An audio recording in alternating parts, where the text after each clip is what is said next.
Bismillahirrahmanirrahim. Assalamu alaikum, dear students. Hope all of you will be doing well with the grace of Allah and have enjoying your summer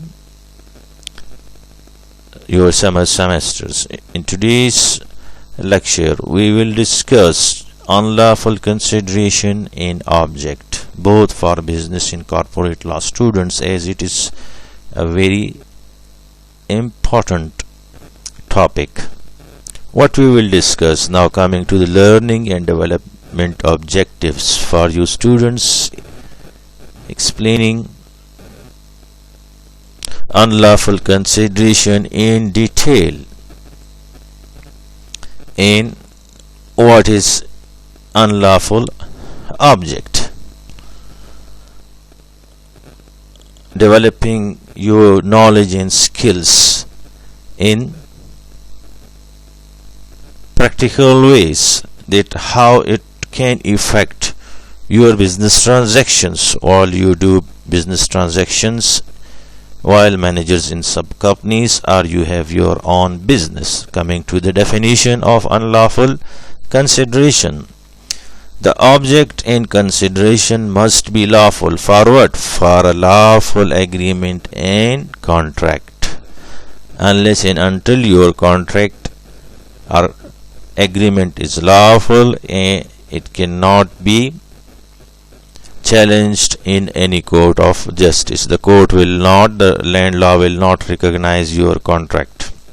If the object or consideration of an agreement is unlawful, the contract or the agreement will become void or illegal. So what will be its consequences, or what are the conditions which makes boys and girls the legal agreement or contract unlawful? There are certain conditions which we will discuss one by one. So let's start from the first one.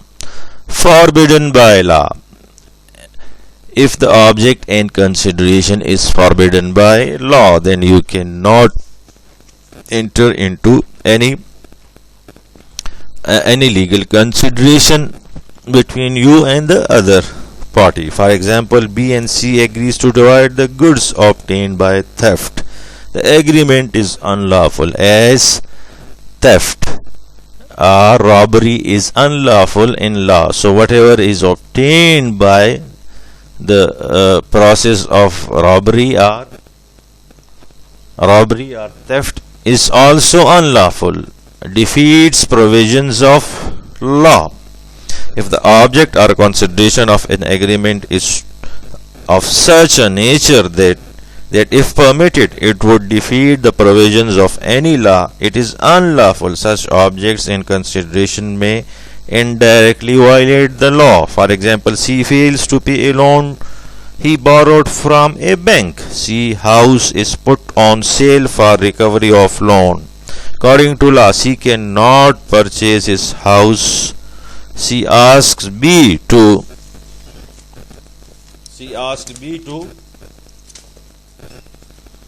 purchase the house and transfer it to him. The agreement is void, as it defeats certain provisions of law.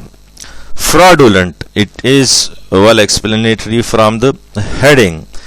Any agreement which is obtained by fraudulent means, its object and consideration is unlawful. If the object or consideration of an agreement is to defraud others, it is unlawful and void. For example, a promise is to pay 20,000 rupees to B on B's promise. For what? On B's promise to commit fraud on C. The agreement is illegal and void, and so its object and consideration. Coming to the next condition, boys and girls, hope you are following the concepts. Injury to person or property. If your object is to injure someone physically, or you violate his property rights, then such objects and consideration are unlawful. If the object or consideration of agreement is to cause injury to a person or damage his property, it is illegal and void. Y agrees with X to put a certain property on fire. It is illegal agreement and cannot be challenged in any court of law. If they go to the court, both of them will be behind bars. Immoral, if it is against public morality,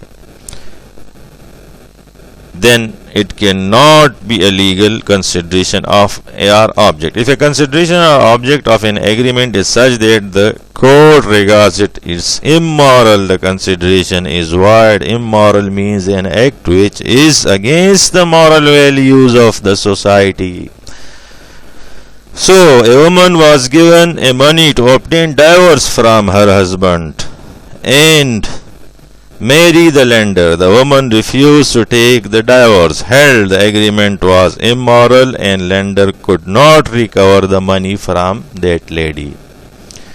So it is immoral, against the morality, which causes problems in the society, which leads to unlawful behavior. So law again does not permit such immoral acts which cause